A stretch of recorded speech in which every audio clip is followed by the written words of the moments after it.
So it is recording now. Great. And thank you for coming. Thanks for being here. Seriously, it's appreciated. And thank you for being here. Thanks for showing It's up. our pleasure. Thanks for having us. Yeah, and I don't know everybody's name, so like you can all introduce yourselves. And then Jim already knows we have a walk tomorrow morning. We have walks every Friday morning from 9 to 10 a.m. They're really for anybody. A lot of community members decide to join us. We take the same loop each week. We're just taking note of the changes throughout the season. It's really, really nice, and I look forward to it. I think Sounds great. We would join you if we weren't at high school. I know. Yeah, that would be nice. If you ever have a Friday morning off, come on down. We gotta do that then. But I think that's it. Thanks, Eco Geeks, for coming. Green Geeks. You're welcome. I love it. Yes. So we'll pass it over to you. All right. Thank you. Thank you. So, good evening. Thanks for joining us. My name is Andy Corey. I am a science teacher at HFL High School. And I have brought a bunch of my students with me to talk about our environmental efforts at our school. I decided to start the talk with a little bit of history of our club. And this lovely logo that you see in the background here is our original logo that someone made like in 5 minutes back in 2006. That's why it looks like this. They made fun of my slides because they look very dated, and in fact they are. So somebody needed a logo, and someone like got on their computer and just made it up really fast. So that's what we're talking about here. Green Geeks is sort of putting together the two names of our clubs. We have the Green Team and the Eco Geeks. They are one, but they're not one. You'll get the point in a moment. So a long time ago, back in 2006, my first year teaching at HFL, I had a small group of students come to me and say, hey, Mr. Corey, we don't even recycle paper at this school. We don't recycle bottles and cans. We don't do anything like that. We feel bad about it. We'd like to do something. Would you be an advisor if we wanted to start a club? And I said, okay, sure. And I said, what do you want to do? And they said, we'd like to just at least write a grant and see if we can buy some recycling receptacles for the high school, for bottles and cans, see if we can get people on board to recycle paper. And if the school can't do it, we'll do it. Can we meet every week or every 2 weeks? And I said, okay, sure. So these three students, they were all juniors at the time. One of them, Spencer, was really good at talking to the administration. He talked them right into the club, which was great. And he said, yeah, of course we have an advisor already. And so that was me. We won our $500 grant, and we were able to buy our first set of 10 like blue topped solid receptacles that have like steel legs and open up. We still use them today. We've bought 2 or 3 other sets since then, but they were so well made, we still use them. And it was really myself and 3 students sorting bottles and cans once a week in my classroom. That was our club. And then spring rolled around, and they said, let's do something a little bit bigger. We decided to have our first trash walk. And I don't know who claimed the term trash walk, but it just stuck, and we've been calling it that ever since. And that's, I think somebody's going to talk about trash walks a little bit more, but some of these, here's one of the old flyers from 2009 or 2008. These are some of the students in 2009 doing one of the trash walks, cleanup events, environmental fair. I think we're going to talk about this a little bit later. Some of our propaganda.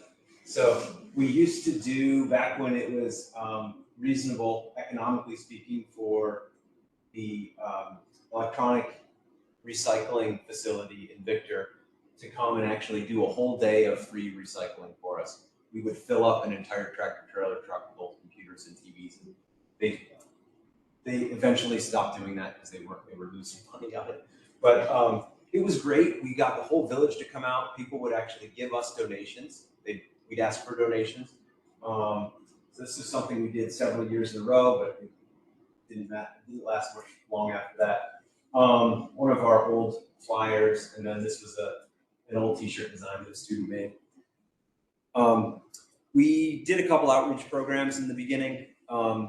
There is an organization called the Uganda Water Project, which is located in Bloomfield, and the guy that set that up, his kids went through our district at one point.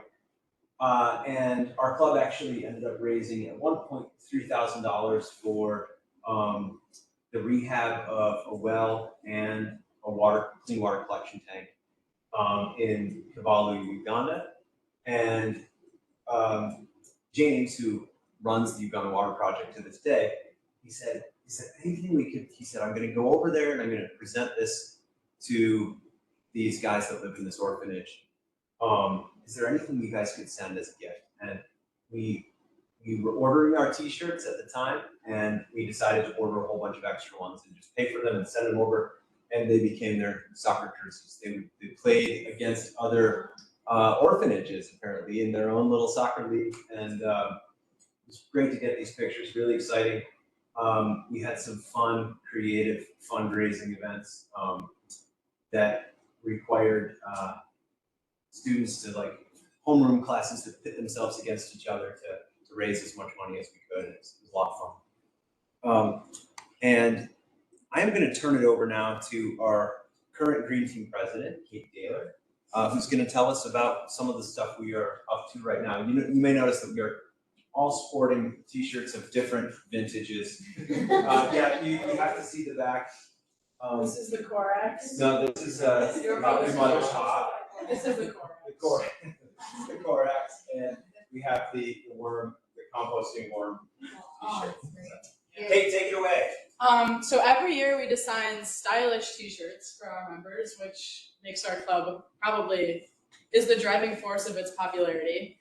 Here's some of our favorites that we're sporting, and then most of the ones they're holding are pretty vintage.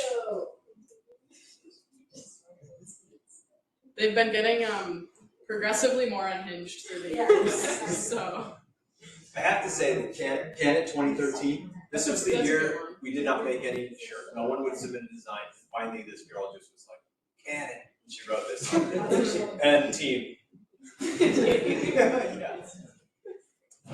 Wait, can you hold those back up for a second? Of course.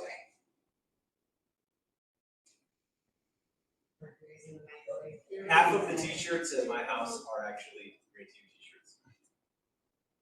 Love it. So our participation, our club is one of the biggest at our high school. It's bested only by the Drama Club and National Honor Society. We have upwards of 40 members total, so you can see our lovely group in these pictures. And now about the Eco Geeks, like, distinction.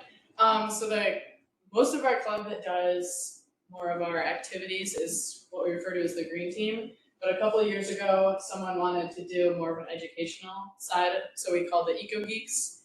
And we were doing composting at the Manor School for a while with that, educating the little kids about how to compost.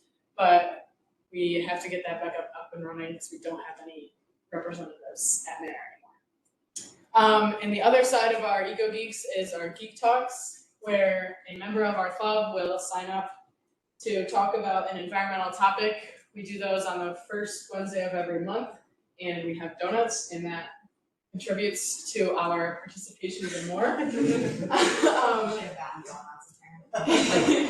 Here's been some of our favorite Geek Talks from the year. Riley taught us about recycling, and he's our recycling czar, so that is very fitting. Czar of recycling. Czar of recycling. Texan term. Kate and Jane taught us about carbon footprint in emails, and Braden taught us about meat, so that was lovely. And now for our recycling. Our club is responsible for recycling all bottle and cans at the high school. We collect them and sort the cans at our monthly meetings, and we return all the redeemable cans for between $25 and $35 a month for profit, which helps us buy compost bins, which we have 10 of throughout the high school, and we encourage students to compost their biodegradable food waste. Many of our club members have even introduced composting into their own homes, so that's been one of our huge goals recently, and it's good to see that coming to life at the high school and at our what? And now for our events, I'm gonna pass it to Eliana. Are you vice president? I'm secretary. Okay, so beyond just what we do on like our weekly basis, we also host a couple other events throughout the year. So our trash walk, movie night, Finger Lakes Youth Climate Summit, and Spring Beautification Project. So our trash walks are a biannual event that we do in the fall and the spring, and Mr. Corey shared with you the beginning of doing this. And basically we just get a whole group together to clean up the trash from around streets in our community. And it's a great opportunity for members to get service hours because a lot of people in Green Team are also part of the National Honor Society. So it's kind of allowing them to fulfill like both with this one activity. And we've been able to collect a lot of trash from just around the streets right around our school. Next, we have a movie night, which is when we choose a loosely environmentally related movie for us to watch. And we get together to watch it with popcorn and other snacks that everyone brings, and it's a great bonding activity. So last year we chose Norm of the North, which is a movie about a talking polar bear. Yeah, but Watch you know, That's why we haven't heard. no, but you know, it was enjoyable. So. This is Octonauts. Yeah. Yeah. Um, Have you watched Wally yet? Wally? No. There's probably a lot of better choices. These people might be too young for Wally. Do you know Wally? I don't know. I never watched Wally. I don't know. I've seen Wally like six times. I have to say there was a time when we watched like hard-hitting environmental documentaries about like dolphins being killed and things like that. And then it got too real. Yeah. We got into this stuff. So. So I'm gonna hand it over to Jane to talk about our climate summit. So I'm Jane, I'm head EcoKey. So we participated in this year. It's Finger Lakes Youth Climate Summit. So it's like kids from school come and they meet and we just talk about, well, one of our members was, who was that? Walker, right. So he was part of the youth advisory board for this event. And then also helped plan the events that like took place in this. And then we've been a part of this for 8 years. And we've gotten a lot of ideas for our clubs. So like the students meet up, they share ideas about their clubs to like improve the clubs.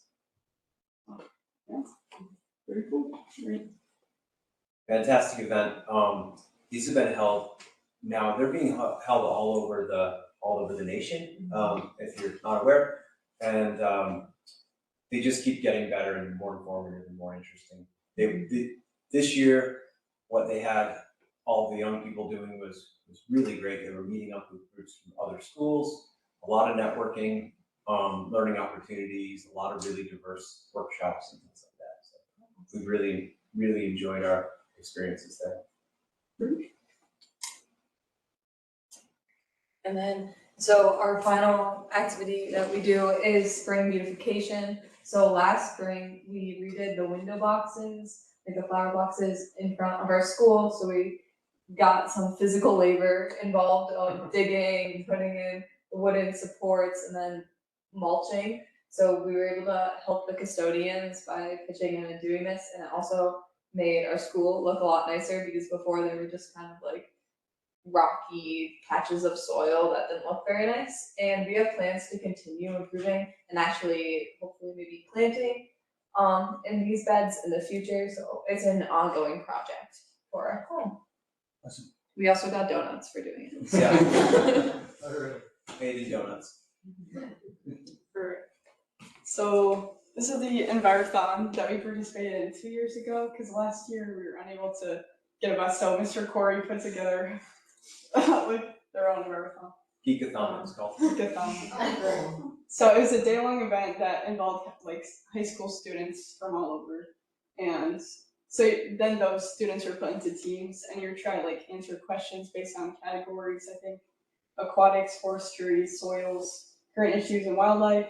And so students are able to work hands-on, show off their knowledge about the environment while also learning more. And at the end of the event, winners were presented with who performed the best in those like topics, I guess. And our teams won some awards. So. And Jane is very humble, but we had a team come in overall second place that year, and Jane's team, correct me if I'm wrong, I believe got the highest score on the presentation section. Yeah. Which you put together. Right. Yeah. Yeah, that's a great event that the Monroe County Soil and Water District puts on and completely funds. And I know that we are right on the edge of Monroe County, so for some things they call us Finger Lakes, and sometimes they call us Monroe County. For this we're Monroe County. So we go up to Ellison Park and take part in that. Teams of 5 students. I think it is. I'm Emma. I'm the vice president of our green team, and I'm going to start talking to you about the outreach we do with the community for green team. So first, we do climate smart communities. So we have a small subgroup as a part of green team that consists of Adam, me, and then there's 2 other members that aren't here right now, but their names are Ella and Al. And so we came up with this idea through the Finger Lakes Youth Climate Summit. And it's actually a New York State-based program that incentivizes local governments to act against greenhouse gas emissions and adapt to climate change. So basically, there are like steps that you have to complete, and then you can register, upload your application, then they'll approve it, and you can become climate smart community. So the steps are up here. You can read them if you want to. I don't want to say them because it's kind of repetitive. But right now, there are 3 CSC accomplishment levels. Right now, there are no gold levels because it's extremely hard to get to gold, but a lot more bronze. So there's 122 bronze certified, 10 silver certified, and there's 401 registered. So some of our experience with that. So right now, we're waiting on the review of our application. We did get it reviewed, but we didn't have a certain signature that we needed, so they denied it and sent it back, but we got the signature, so we're waiting for them to review it again, which is good, because, can get it rolling a little bit. That was yesterday. Yeah, so recent news.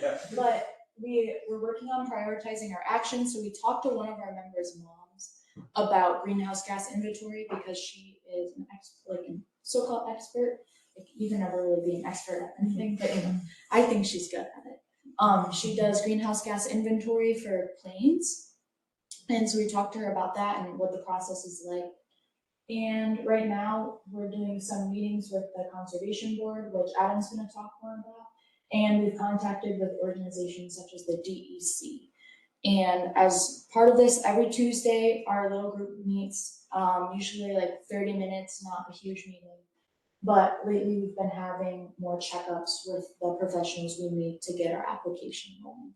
But it was a long process. It's taken a while. They've been in this for a year. I think I've almost been in it for a year, because I think I started in March of last year. But it's a lot of contact with our village board, a lot to get the ball rolling. And once we got contact with the person we needed to, it sped along the process a lot. So now Adam's going to talk more about the contact with our conservation board as part of this. Hi everybody. I'm Adam. I forgot my title. What's my title? I deal with like public relations and stuff. Public relations liaison. Oh, okay. Yeah. But in Honeoye Falls, we have something called a conservation board, and it's very common for a lot of towns to have this. We didn't know about it till we did CSE. So you might want to look into that. But our conservation board serves as an advisory board to our town's local government, inputting on a variety of environmental and green-based problems. Our members are Andy, Patrick, Wendy, Matt, and Mr. Corey and Carolyn. You might have met some of these people. Andy's been around a lot doing environmental conferences and seminars. Yeah, he works as an engineer, but he's been really involved in this work for probably 20 years. He's been the head of this board for probably at least 15. So This board is responsible for Honeoye Falls Community Garden, community beautification, preventing environmental impacts due to business and infrastructure, annual spring environmental fair, and a lot of other stuff too. They do a lot in grants and earning money for our town. That's our village office on the top, if you're wondering. historic. Historic, yeah. The Honeoye Falls Spring Environmental Fair, this was started back in 2018. It occurs between Arbor Day and Earth Day, variety of the weekend, but the fair aims to showcase our town's local environmental efforts as well as the greater Finger Lakes region. This year, we again will be presenting, there's tree sapling giveaways, food trucks, trail cleanups, live music, kids activities, crafts, along with presentations and training centers from around the Finger Lakes. Shameless plug. If anyone is interested, if you would like to have a table or a booth and talk about whatever you've been doing environmentally speaking, we always have a pretty decent turnout. And if we have nice weather, it's going to be much better. This is when we were inside the fire hall for the rain date. We've done that a bunch too. Yeah. But we still have a bunch of people show up, and it's a nice afternoon of people sharing ideas, and kids can come and have fun, and we're hoping for music, live music. This might be our band right here. We've been proud partners to the environmental fair since its founding. Yes, 27th of April, Saturday, April 27th, from 11 to 3. whenever it ends. 11 to whenever. Yeah. Yep. But usually Harry Allen Park in Honeoye Falls, where the old gazebo is. You know where that is. But thank you for listening to our presentations and questions. Follow us at Instagram. Yes, and our Instagram, our social media guru is not here, but he's already been getting, communiques from this. It's very educational. Yeah. And she does a fantastic job, and it's a lot of fun.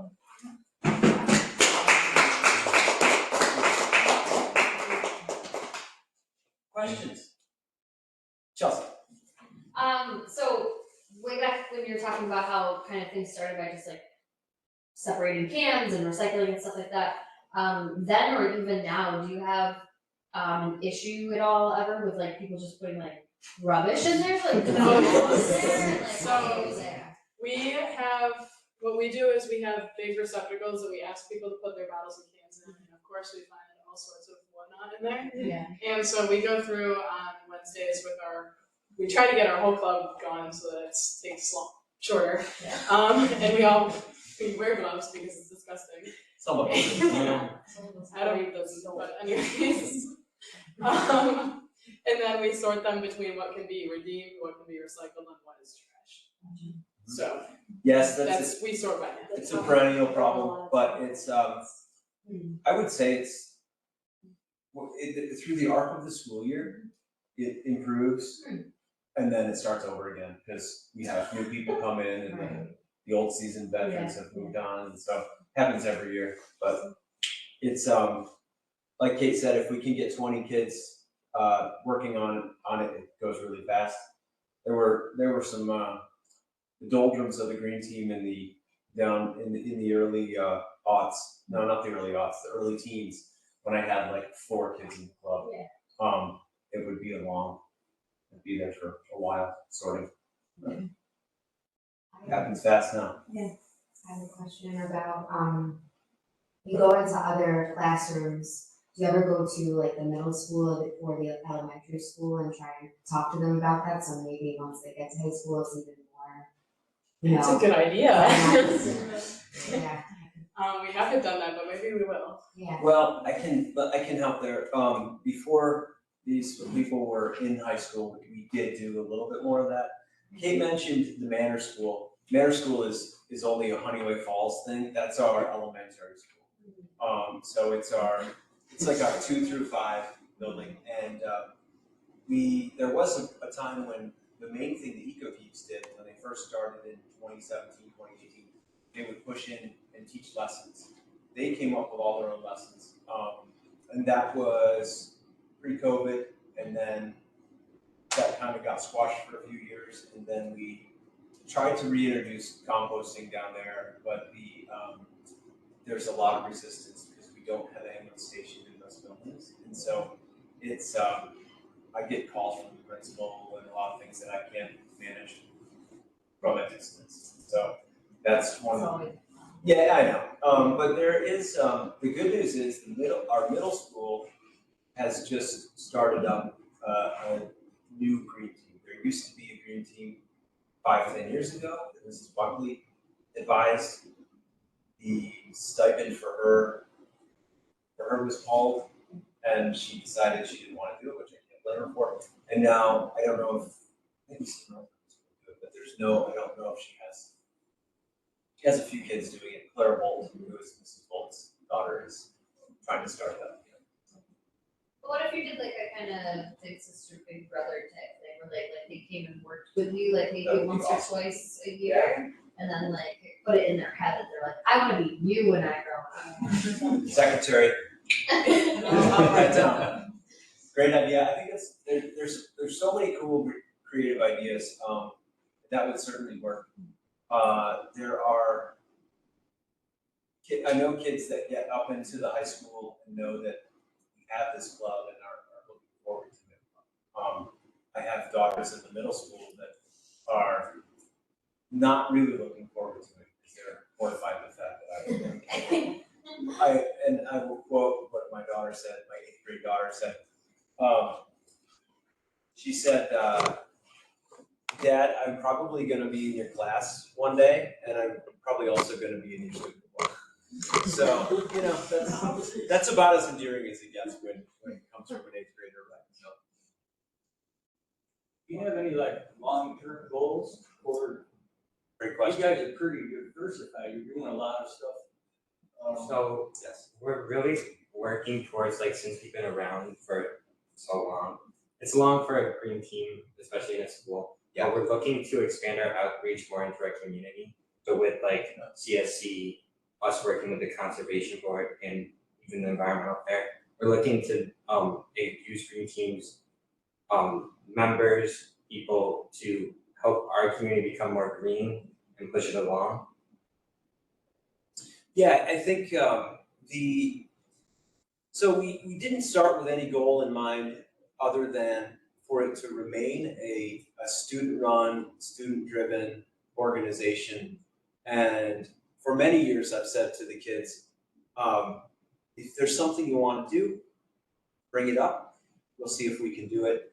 I want them to have a space where they can take the lead and explore and learn from each other and then see what's out there. I want them to learn from each other, to have a good time.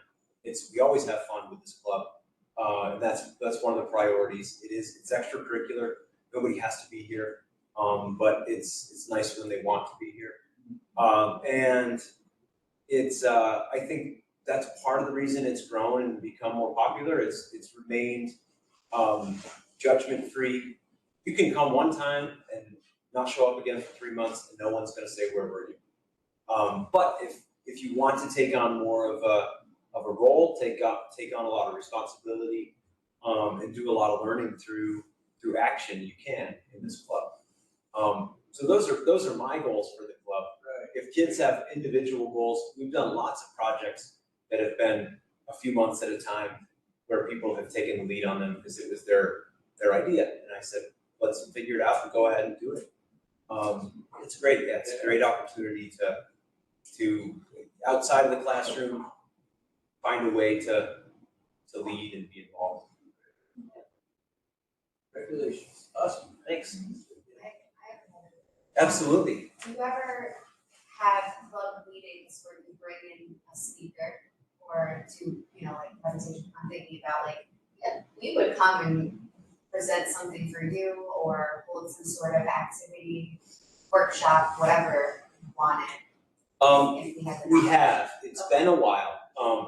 Once we started doing these Geek Talks, was it last year, beginning of last year, or 2 years ago, I can't remember. We've been doing them for a while, yeah, and they became a monthly event. we have the kids in the club really enjoy being the one that's going to take the lead and learn something new. They do. They always do a great job researching and learning and coming up with the different viewpoints. So we've been sticking with that model of late, but I'm always open to having people come in. I also teach environmental science, and in the past I've had lots and lots of guest speakers. I feel like I came in at You the did. really early Yeah, you beginning did, of you did. me starting. I was very nervous. So that was very fun. Yeah, I remember you speaking down in the other end of the building, Yep. Mr. Callens, Bob Callens. Sounds familiar. Yeah. Yeah, you were new to this job, right? 4 or 5 years ago. Yeah. Yeah. So I'm all about bringing in guest speakers. And I think that's a great way for them to listen to other people talk besides me and the club and get some different perspectives. So certainly. Especially if you're thinking about going into the environmental field and just like getting a feel for what environmental education looks like, or wildlife biologists, just getting some insight on those things. Yeah, we've had quite a few students go into environmental science, in some field environment, and in some cases I hear back from them after a few years, and they say, I thought I wanted to be an accountant, and I did that for a year, and then I realized what I really enjoyed in high school was doing this stuff, and I love to be outside, and so why didn't I know then? And then they changed tack and pursue that. So I think we have quite a bit of diversity in students that are drawn to this. But everybody has a respect for the environment, for the earth. That's kind of what unites us all. I think one other piece of advice that if schools are looking to take a page from our book or to start a club like this, from what I can tell, continuity is the name of the game. If you get a person like myself, who I didn't even intend to start this club, the kids did, but I got roped into it, and then I realized it was something that now it really defines a big part of my career. And I am also a teacher, but I do this every day too. So if you have someone at school, at your institution, who can be sort of a mainstay, and then the club can really grow from there. But the club's evolved immensely in 17 years. So Well, that's go ahead. So any of you guys go to school there in elementary school? Do they still do like walks down through town and down to we used to call it the Big Eddie, but now it's the Rotary Park? Yeah, I think we did that one. Yeah. And I used to do it in preschool too. Okay, cause I'm from Honeoye Falls. Oh, you are? I'm graduated in '79, but in All right. in elementary school, it was probably, I came in 3rd grade, and our teacher took us down on, a trip down to the Lower Falls, and back then we were picking up trash. It was, we didn't carry around bags or anything, but we saw a lot of stuff, on the Zebulon Trail there. Yeah. We're all picking up. We didn't have any place to put it, so we all ended up carrying it back with us to the store. But then, for me personally, that's when things like that started for me. And I've been, probably at least once a month, I still go down there and pick up trash. But I've had this is pretty amazing to see all this kind of stuff going on. Had no idea. Well, Still happening. I think you kind of hit the nail on the head. Those formidable experiences, the things we do when we're young that for whatever reason leave a mark, they color who we become, right? Yeah, so absolutely. I think that's Yeah. it right there. Yeah. And that's the way the club started, was just that simple. Kids saw a problem, they said, we can contribute in an easy way. Let's do this. And, cool. Thank you. It is inspiring because I reached out to Andy because we've seen you at the climate workshop over the summer. Yeah, the Hobart William Smith. Yes, Yeah, and we were just like, yeah, wow, we had some yeah. presenters there. Yeah, this is sweet. Like you're actually getting involved on like the local government level. Like I don't know. I think that you inspire a lot of people that were at that event too. I know that there were, high school teachers there and just like you just knew that they were ready to take that back and like test it at their school, and I hope that they did. So it's just really awesome that you're doing this. Thank you. We had, I can tell you the other day, we had the deputy director of the Monroe County Environmental, what's the word I'm looking for? Clement Chung, his name is, who is one of the bigwig policymakers in Monroe County. He met with our group, and he with our Climate Smart Community group, and he was very interested in where this driving force came from. And after we told him our story, he said, the reason I ask is I've never seen another town where the youth are actually taking this on and trying to get the mayor and the village board involved. He said it's almost always the decision makers decide and then they go and look for partners. He said, but it's happening kind of organically here, which is really great. He thought that was really inspiring. Grassroots. Yeah. It's like sweet. Yeah, and they're persistent. They don't take no for an answer. Yeah. That's awesome. It's great, yeah. Yeah. Awesome. Yeah, thank you. Any other questions for us? Really a question. It's just inspiring to see people. I mean, you're all kind of near my age too. When I was recently in high school, I didn't have anything like that really to go to, and also COVID happened, so I didn't really have any Yeah. connection to people. So I think that's really cool that you guys are doing this and that you're leading it. And It's funny. In my mind, there are like different eras of the green team and the kids. I think of the kids that were involved at different time periods, and currently we have sort of like the Nordic skiers and the runners and a lot of kids who are athletes, but also really, really high achieving students, and it kind of follows that vein. But we also have random kids that just show up here and there. We have a young man from Afghanistan who's been here for 2 years, and he barely got out of Kabul with his life, and he's our treasurer now. And so we do pick up people here and there. There were times when it was really the club of kids who were, I would say those were probably their biggest social connections in the whole school when they came and recycled every week. And so it evolves, it fits in spurts. I try to understand how the membership changes, but it eludes me, so. Yeah. Creating a community within your community of school, but like a place that feels safe and welcoming, like that's so important. Yeah, we hope so. People crave that, Yeah. So, cool. yeah. And we have a bunch of young people too. We have some grommets, 9th graders I that told are. the freshmen they'd get cut from the softball team. Yeah. Oh, that's how you. And they're so funny because they're there, they have their own little table, they never talk. All these little girls, they do eat donuts occasionally, but they're extremely polite. But then I know in 2 years, 3 years, they're gonna be these guys, so, yeah. I'd say your club is very good at peer pressuring people into joining, as someone who was peer pressured into Oh, joining myself Yeah. in sophomore year. And I mean, you peer pressure to get them there, but once you're there, you're totally invested in the club. But we definitely get people to come with us. Sometimes they are willful. Yeah. You guys are awesome, that's great. Yeah. And I also wanted to say, with all of the environmental issues and all of the problems and challenges that we face, I think our club does not, we don't focus on the gloom and doom. And I try to be that way in my teaching as well. I learned long ago that you can scare people and get everybody depressed, and that's probably not gonna help anything.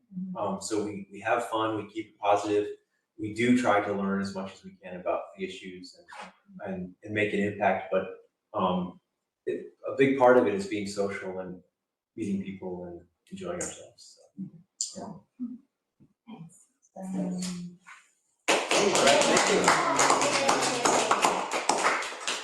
We do have a lot of snacks. I mean, it's not that many There's a lot, like, We should definitely have some Yeah. snacks. Yeah.